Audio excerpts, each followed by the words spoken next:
Hello, Hinsdale and Clarendon Hills teens. Here are the graphic novels from your Winter 2020 Great New Reads list. This is The Dark Matter of Mona Starr by Laura Lee Gulledge. After her best friend moves away, Mona struggles with feelings of depression and anxiety.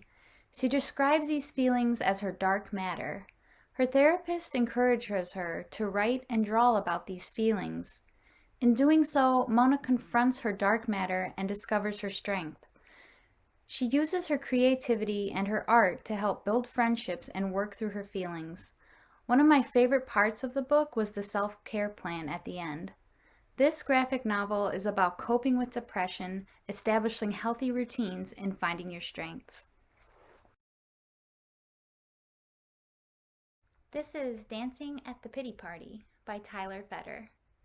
Tyler was in college when her mother was diagnosed and died battling cancer.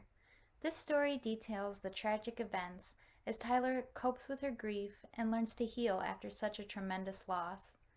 Tyler shares thoughts on missing her mother and includes pictures and memories from her life.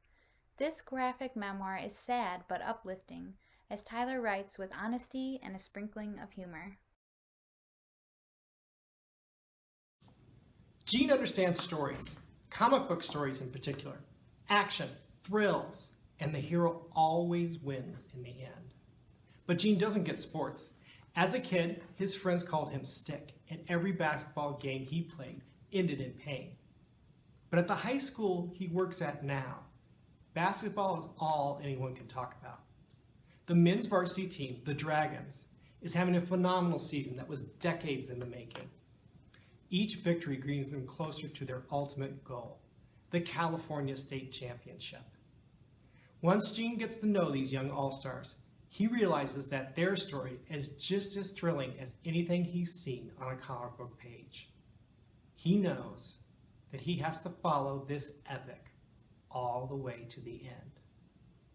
Pick up Dragon Hoops by Jean Luen Yang.